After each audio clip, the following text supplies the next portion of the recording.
very successful day. I think we've had a lot of really excellent talks, a lot of nice social interactions with everybody. It's been a pleasure to have this be the way we celebrate 100 years of just this one society. It's not like this is the chunk of time for botany in California. It existed a long time before that, and it'll exist a long time after this. But it's nice to be able to have pieces of time where you can sit and talk about it and see where we've come. So this is one of those occasions where, after 100 years of this particular society, where are we? What's happened? We're still here. We're still active. And that's really a very big success story in itself. So tonight,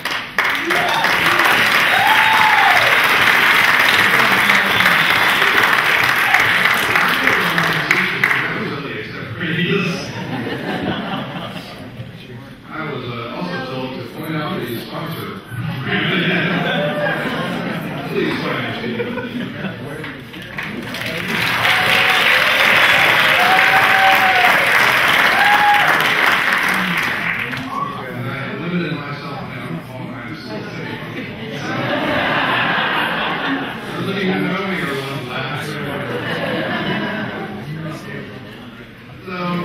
we're going to have a wonderful talk now by Holsinger. Ken is a professor of ecology and evolutionary biology at the University of Connecticut. He is also an adjunct professor of statistics, so that makes me worried to sit next to him. Although I kind of got that statistics lately, so it's kind of cool. He's basically studied population genetics of plants, plant evolution, the evolution of plant mating systems.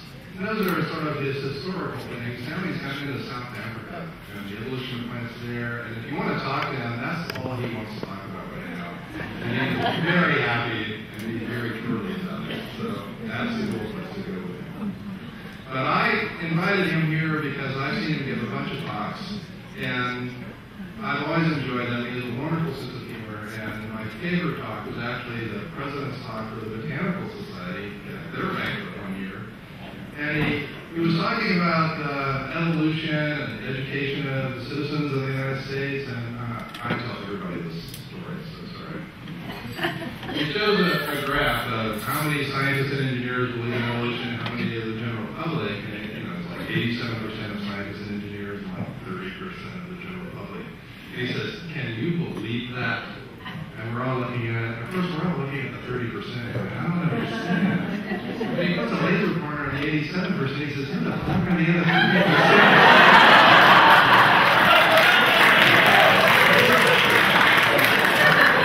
That's why he's here tonight. I don't think I need to go any further. So I can't point at you.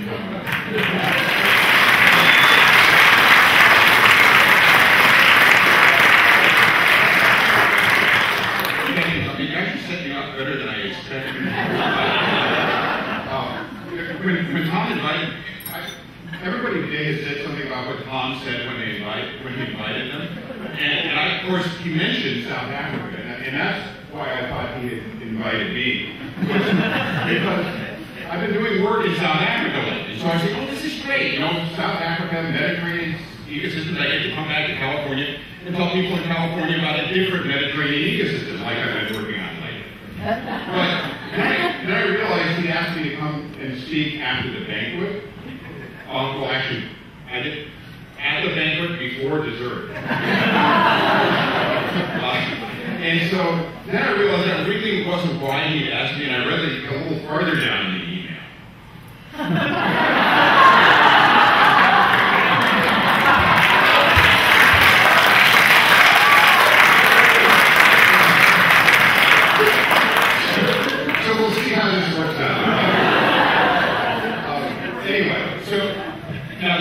This is, we're the 100th anniversary of the California Botanical Society, so it's wonderful to be here. And part of that has to be looking backwards, but I'm here in part to try and tell you what may be coming, except I also can't really tell you what may be coming, I think, Unless I follow some advice I learned back in college. This is actually the title of a book I remember picking up in college. That's not the copy of the actual book. I can't find the book anymore. But, you know, if you don't know where you're going, you're probably going to end up somewhere else. And so I think to figure out where California botany is going to go in the next century, we need to look back at the last century. And so that's what I'm going to do for the first part. Then we'll come back and do a little bit of crystal ball gazing. So it's really kind of hard to do this, even if you focus just on the California Botanical Society. So thanks to that wonderful index of topics in Madronio, this is literally the beginning and the end of the topics section. From sap to sabbatical. Everything possible in the middle. And it's not just the diversity of topics that are covered in Madronio and California botany, but we have taxa, everything from Amy's alba.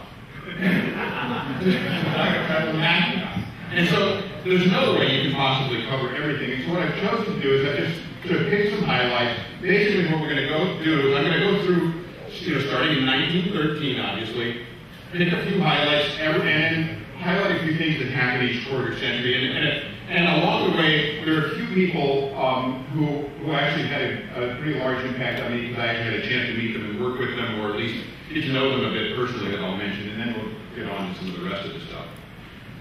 And so if you look at Madronio, as Tom, I think, said earlier, the list of people who published in Madronio reads like a who's who, not just a who's who in California botany, but a who's who in botany in the entire world. It's a really impressive list. And so the society itself was, of course, founded one day ago, 100 years ago. 100 years ago.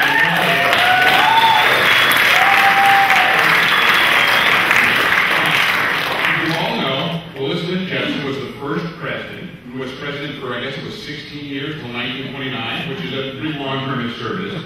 But there were a couple of other events that happened in 1913 that I think are worth noting. One in particular, that you may not, the 16th Amendment to the Constitution was passed, it was actually ratified in 1913.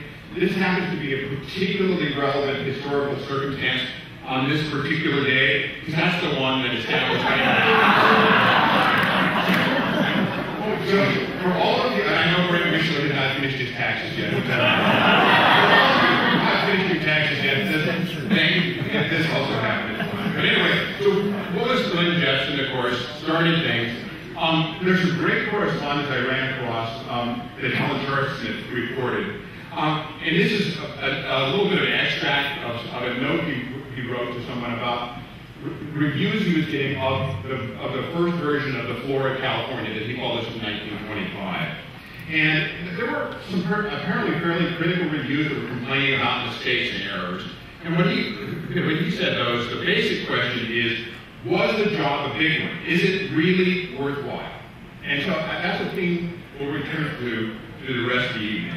Of course, that's what it looks like. This is actually my copy of the manual, not an original copy. Of course, this is one I picked up when I was in graduate school. But that was, in fact, a very large work and a very important one.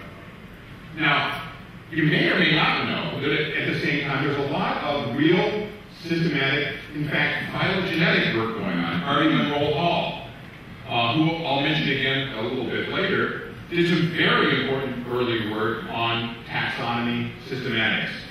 His monograph on the genus Campbell-Papus, notice the title, A Phylogenetic Study in the Composite. This was published in the 1920s.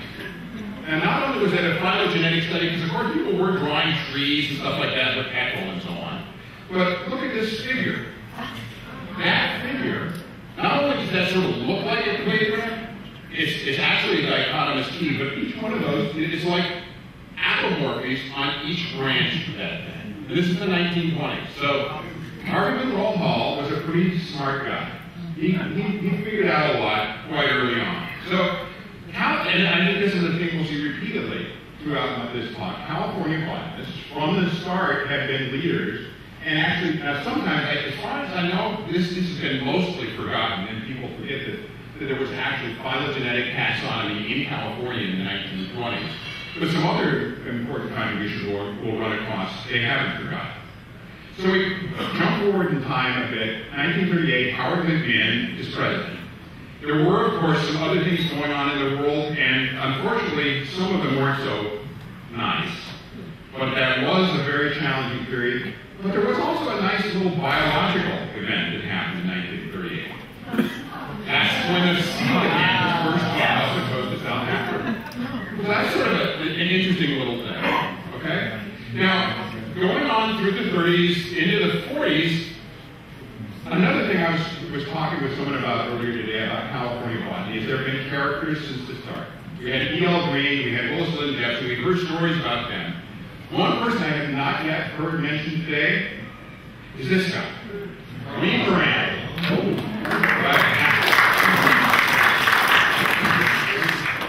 There are a lot of stories I think people could tell about Reed Moran. One I haven't been able to verify, so I won't mention. But the one I have been able to verify, and I have documentary evidence coming out in the next slide. This is perhaps my favorite scientific paper of all time.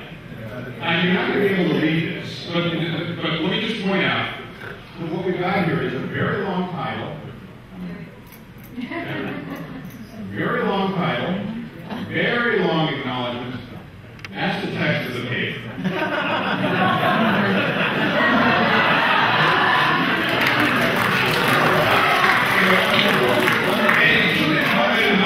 Acknowledgments to the curator of the after that text who it was, but who helped with the data analysis and writing of the paper. Characters have never been in short supply in California botany, and Reed Moran, I think, was among the most distinctive. So, I guess the other thing I said is, besides making really fundamental and important scientific contributions, California botanists have also had a lot of fun doing their work. So we move forward to 1963. By then, Herbert Mason was president. Herbert Mason, somebody I'll actually return to a little bit later. Again, 1963 was sort of a troubling year. It was in the middle of the civil rights movement. George Wallace became governor of Alabama. Medgar Evers was killed in Mississippi. And then, of course, JFK was assassinated in November. But there was another interesting pop culture event that happened in 1963. There was a certain group of 4 young men from Liverpool who released their first album. And so, you know, it's sort of interesting. Now, the other thing, remember, 1963, that's the 50th anniversary, where, as far as Tom was able to determine, the only celebration was that little note in Romeo, written by John Thomas. Now, I know there are a few people in this room who know John Thomas. John Hunter Thomas is actually somebody I want to spend a little bit of time with, because although he's not someone who probably most people outside of California would know, he's someone who I came to know very well and who had a great influence on me. He was a professor of systematic botany at Stanford when I got my degree, and John was one of the most generous and kind people I know. And as much as anyone, has sort of really shaped my attitude towards life. This is a photograph of him on one of his field trips. Actually, at the time when I was at Stanford, although I didn't take the photograph. So John's a really special person to me. So we move forward to 1988, and John Strother, I saw you earlier.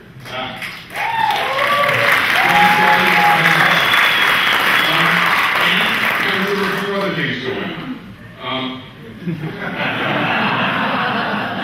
We can argue whether this is a good thing or bad thing. But you know, it's interesting. Of course, James Hansen, that was the year he testified in Congress about global warming happening. And interestingly, 25 years later, this is the year James Hansen resigned from NASA so that he could actually advocate forcefully for efforts to reduce the release of carbon dioxide. And in the last 25 years, a lot has happened, but surely one of the most significant is now the second edition of the new Jepson's Manual.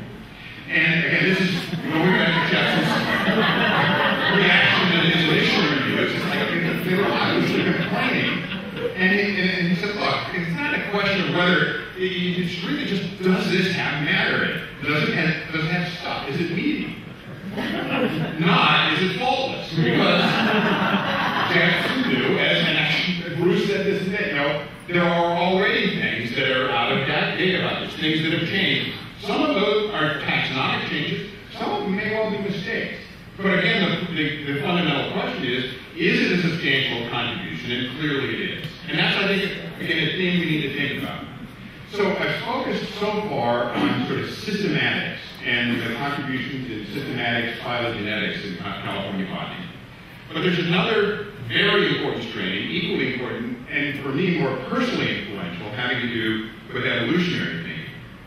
And so, in many ways, an important part of this, again, starts with E.B. Babcock, Ernest Brown Babcock. Now, a theme running through this here, keep in mind, Babcock was working here at University of California, Berkeley, in the teens. He published a textbook on breeding of agricultural plants in the teens, clearly understood Mendelian genetics, in fact, used it extensively in his work. I'm going to argue, and someday I may actually write a paper about this, that the reason why Ledyard Stebbins always ends up being at the end of the evolutionary synthesis we hear about, Jansky publishes his book in 37, and then Meyer comes along and publishes his in 42, George Taylor Simpson publishes his in 44, and then finally, George Ledyard Stebbins comes around in 1950 and publishes his book. The botanists didn't need to publish a book to know what the heck was going on. They had figured it out in the 1918 and 1920s already. E.B. Babcock's the evidence. And of course, not only did he understand genetics, much of what we understand and take for granted now about the way polyploid complexes work or apomictic complexes work trace back to the work that he and Ledyard Stebbins did, published in the 1930s. In 1938, just 1 year after Jansky's Genetics and Origin of Species. So that's a clearly very important strain. Another very important strain, synthetic hyphae. Now, I've had graduate students who think that's one name.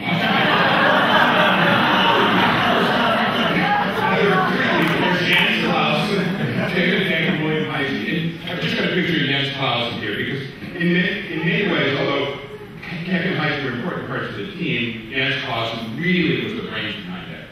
Except I have to say that he didn't actually, those famous experiments that he started, that ended up being published in these 3 initial volumes of experimental studies on the nature of plant species, he didn't actually start those experiments. Harding and Roald Hall started those experiments, and Jens Clausen took them over. In fact, Harding and Roald Hall brought Clausen over from Europe to follow those up. But of course, we have this famous figure showing the Edenhive, Bacillea, and Millefolium across this geographical transect in California. And the use of those sorts of common gardens and reciprocal plants became a standard tool in ecological genetics that some of us are still using. And so this is, I was talking to someone earlier today, this is actually the mid-elevation garden that Jonas Kopp that we used for some of our work on Proteus. And we even did a little bit of ecophysiology. Now you may or may not know, Jens also published a very nice little book on evolution in plant species. And so if you haven't seen his little book here, this is really worth reading. It's published 1 year after Stebbins' big synthesis, and so it hasn't received nearly the attention, but it has a lot of very insightful ideas, and in particular, a good, concise summary of all of their work on polyploidy and because in fact, that second volume, it's a little bit out of focus, and so you may not be able to read it, but that's actually plant evolution through anthropoidy and autoploidy. The second volume was entirely on polyploidy.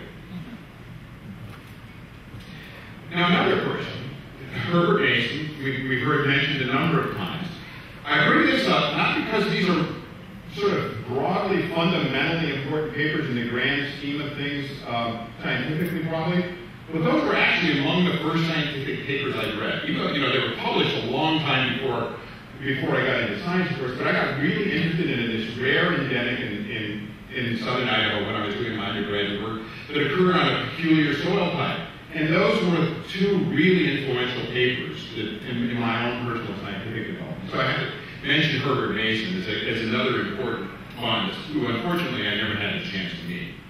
Now, Ledyard Stebbins is someone I did have the chance to meet and interact with several times.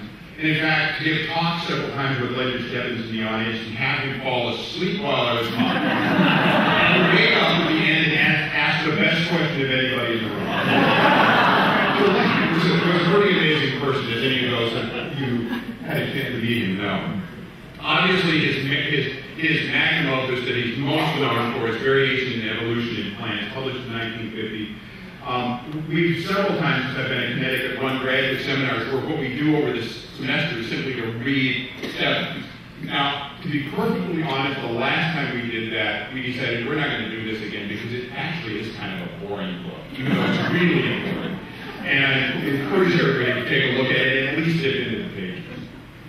Now, another person who was personally very important to me, again, a lot of people in the room will know Bob Hornduck, exemplifies a lot of what was happening in California botany through the 50s, the 60s, the 70s. Bob was one of the classic biosystematists of all time. His dissertation on Lasthenia is just one of the many examples published in the University of California publications on botany that exemplify the biosystematic approach. And of course, his introduction to plant life, I have the first edition, this is the cover of the second edition, was something that again, a lot of us referred to. So that's sort of where we've been. That's how we got to where we are. Now I'm going to switch gears a little bit and try and project a little bit about where things may be going and to some extent the role that California botanists in particular may play. Having said that, what this really is a very personal projection of things I happen to be interested in rather than a general projection of where I think the field is going in general. And again, I think if we go back to Jepson and that same series of correspondence that asked about where we want to go is the job a big one? Because what we want to do is we want to tackle big problems that are really worth our time to solve. And so this is where I begin to tear my hair out a little bit, because now I'm going out on a limb, trying to project things. And I guess what I have going for me is I predict the next time there will be a banquet like this where there's some kind of a celebration looking back, it will be at least 25 years from now, and I probably won't be here to hear what they say about it. So bear with me. And so we already heard about phylogenomics. And I want to say just a little bit about how the field has changed just within my lifetime. And so I know there are people in the room old enough to recognize that thing on the left as a southern blot where what we used to do to collect molecular data was to extract DNA, typically had to spin it in huge ultracentrifuges to separate the chloroplast DNA from the nuclear DNA, restrict it with restriction enzymes, transfer the result, run it out on a gel, transfer that to nitrocellulose membrane, hybridize it with P32 labeled probes, wait 2 weeks while it was exposed to X-ray film, and that's what you got. Right? And you thought this was wonderful. Now, of course, we do all of that and more in an afternoon with something like a high-C, and it's just incredibly amount of data we can get. And it seems like we're on the verge of being able to answer every question we might possibly be able to answer. Except, when you think that, you should remember what Lincoln Constance once told me. Lincoln Constance, remember, was active at the time chromosomes started to be used in taxonomy in 1934. And he told me, at the time, we really thought chromosomes were going to solve every problem in systematics. And by the time he told me this, of course, it was much later, and people were starting to do molecular systematics. He said, this is going to give us a lot of information, but it's not going to solve all our problems. And I think the same thing is true of phylogenomics. And the challenge with phylogenomics is not so much anymore collecting the data, it's figuring out what data to collect and what it means when we do collect. Those are fundamental conceptual problems that we still have to tackle. Now, another very interesting aspect of plant evolutionary thinking that's developed over the last 10 years especially are the ideas of plant strategies. Now, of course, there's antecedents going back some way, at least to the mid-1970s, if not before. But this, some of you may recognize a very influential paper from Nature just about 10 years ago now, describing what's known as the leaf economics cycle. That is a series of interrelated aspects of leaf traits that seem to co-vary across floras across the entire globe, regardless of whether they're tropical rainforests, savannas, chaparral, desert, or anything. And so it seems to represent a fundamental axis of variation of trade-offs between short-leaf lifespan, long-leaf lifespan, sclerophyll, and a very important way to understand the organization of plant variation. And we've used it pretty extensively just within our small group of proteus to understand differentiation and processes of adaptation, and in fact found evidence that the sorts of variation you see here are in fact adaptive. Now, you can even go from that another step to ask how it is that ecological communities are assembled. We have a variety of traits that are characteristic of different species. And of course, those traits may vary in space and time, but then only some of those traits are suitable for occurring at a particular place in a particular time based on the soil characteristics, the climate, and other aspects. That's the habitat. And then there may be some limit on how similar those species can be in order to co-occur. And ultimately, that determines the process of community assembly. That also may have substantial phylogenetic structure. And so a lot of work in community ecology today is in trying to understand the rules that determine how communities are assembled from the pool of potential species that are present. That becomes relevant in trying to understand community-level responses to global change. And so what I've got here is a series of graphs illustrating, just with respect to one environmental axis, the degree of aridity, the relationship between that axis and a variety of traits that plants have. And simply knowing what those traits are, we can then predict to a fair degree of accuracy the composition of the community from which those traits were drawn, and therefore we can actually go from climate to traits to entire communities, meaning that the climate change, we can also predict how communities will change, how communities will respond through understanding the relationship between traits and climate. So that's a pretty fundamentally important direction as we move forward. And the last thing I want to point out here is this is a piece of the original mission statement that the California Botanical Society adopted when it was founded. Namely, that part of the mission was to promote investigation of the life history, habits, classification, and floristic distribution of Californian and other plants. Now that's clearly an important part of the mission for the California Botanical Society. But when you think about it a little bit, it seems to be leaving perhaps something out. And actually, there's something else that's been left out through my entire talk so far, with one very brief exception, and through many of the talks we saw today that were looking back historically on the botanists who made great contributions to California botany, and that's the women in California botany.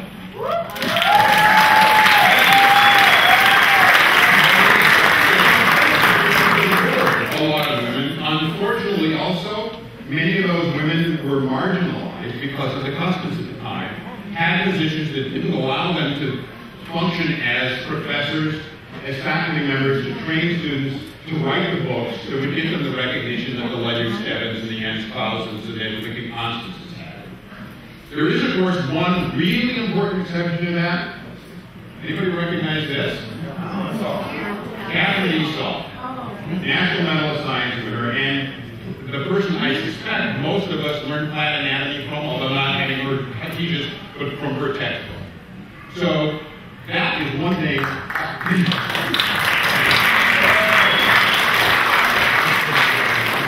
This is one prediction I'm pretty confident of, and I would be happy to be held to, that when the 150th or even the 125th anniversary banquet of the California Botanical Society is held, and someone reviews the history and contributions of California botany, women will play a much more prominent role than men.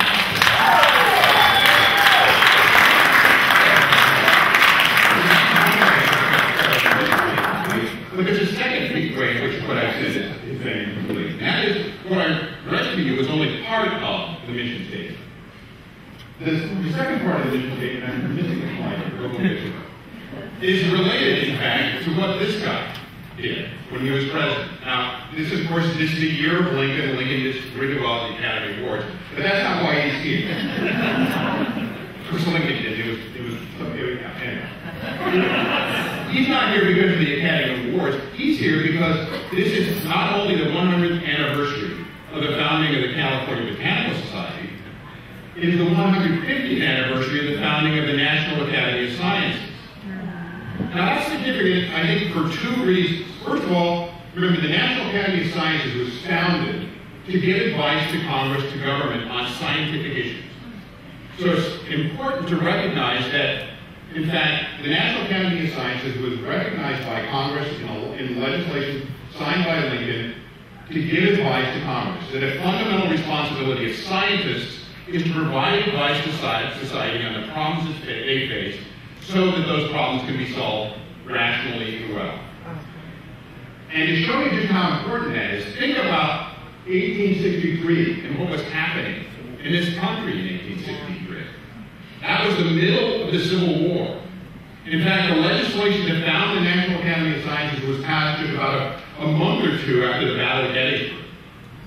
And in the midst of the Civil War, Congress and the President recognized how important science was that they established this academy to investigate, examine, experiment, and report upon any subject of science or art. So, all right, and that makes, we were having fun, right? We were just studying plants, figuring out what's going on, having fun. Now, we actually have a responsibility as scientists to do something with that knowledge. Not only to entertain ourselves, but also to do something with it. And, in fact, the founders of the California Botanical Society recognized that. This is another part of the dissertation that was adopted. To take an active interest in the conservation of the native life of California and to cooperate with other organizations preventing the destruction of remarkable individual plants or plant societies, that is, plant communities, in California. And what I'd like to suggest is that we take that responsibility and extend it a bit further in the direction of what's suggested by the National Academy of Sciences. That is to say, I think as scientists, it's important that we all take some responsibility to engage the public in science. Now, some people will be able to engage the public directly because they have the talent, they have the skills, they have the personality to reach out to non-scientists and to engage them. And that sort of thing is important because being a complete mercenary, it's the public, after all, who gives us the funding support we need to do our work. And if they don't find what we do fascinating and important, the funding isn't going to follow. And so our engagement needs to be either ourselves engaging with the public or supporting those who have the skills and the interest and the talent to do so. And so one reason for doing that is to enhance public support for what we do. Another part of it is citizen science. That in fact, an important mechanism of engaging the public is by involving them in scientific projects. And again, that does more in this case than just enhance the public support for funding. It can actually help us collect data. And one of the examples I like to use, because it's been a tremendous benefit to me, is a project known as the Protea Atlas Project. This is a project that has been working in South Africa now, starting in the late 80s. And as a result of volunteer efforts by amateur botanists in South Africa, we now have 60,000 georeference sites within a 250-meter radius circle of those sites, we know what members of the Proteaceae are present at those sites for 60,000 georeference locations in South Africa. That's over 250,000 records of species presence absence throughout South Africa. And that's been a tremendous resource for me as we do our work on Proteus, because it means when I write a proposal, I can say, we will go find 15 populations of Proteoria, and I know we can do it because we have several hunts, we have about 15,000 records in the database. And so, even though they burn pretty frequently, there are going to be a lot that we know we can find. So that's been a tremendous resource. Breeding bird atlas, all sorts of examples like that are examples where citizens can be engaged in science, make real significant contributions. We can benefit from it, they benefit from being engaged, and science benefits from the additional involvement. But finally, in the end, the reason we need to engage the public in science isn't just for those selfish reasons of enhancing funding or helping us collect data. It's because fundamentally, I think it's our responsibility to share the wonder and beauty of science. Because, let's face it, we're in this business because we love it. We think plants are fascinating, we think they're beautiful, we think they are fabulous. How could we not share those fabulous things with our friends and relatives and the public in general? it's our responsibility to do so.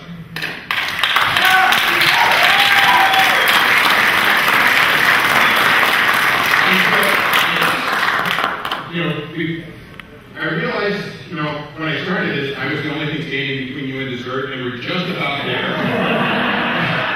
And so, I guess, what I want to leave you with is, I don't know exactly where we're going, and so I'm sure where California Botany is going to end up. Where is it going? It's going to go somewhere else.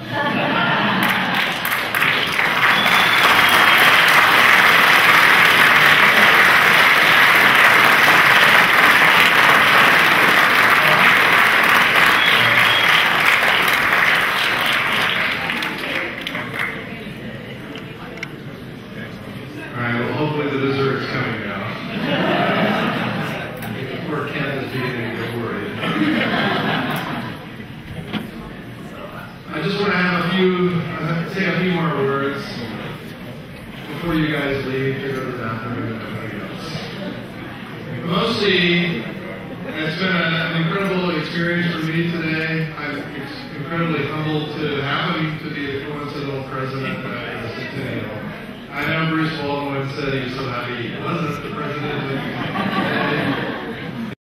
Kind of privileged to be that coincidental president. This is a remarkable celebration today. I really appreciate everybody being here and enjoying yourselves and interacting. And I think you can have a nice clap for yourselves, and especially a really wonderful applause for Ken. I think you can see why I invited him for the next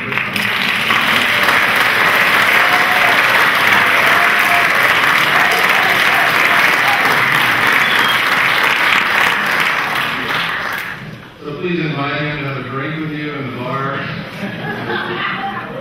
little bit later after the dessert. And we should have a toast for Tom and the students that put this on.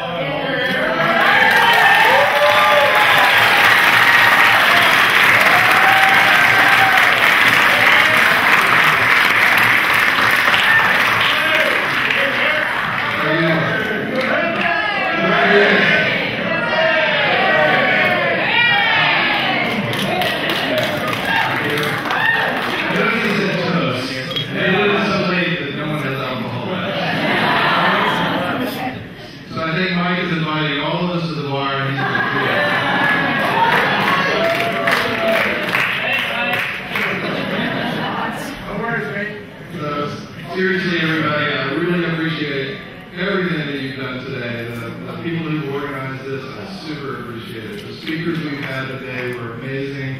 The sponsors, I want to thank over and over again for your help and your financial support.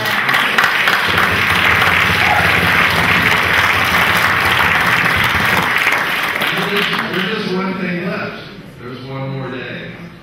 And we have a pack of amazing talks tomorrow. And I hope you're not the kind of people who are like, yeah, tomorrow I can go down to Diablo and hang out. We have a lot of incredibly cool science tomorrow. So I hope you're there, and I will be keeping track.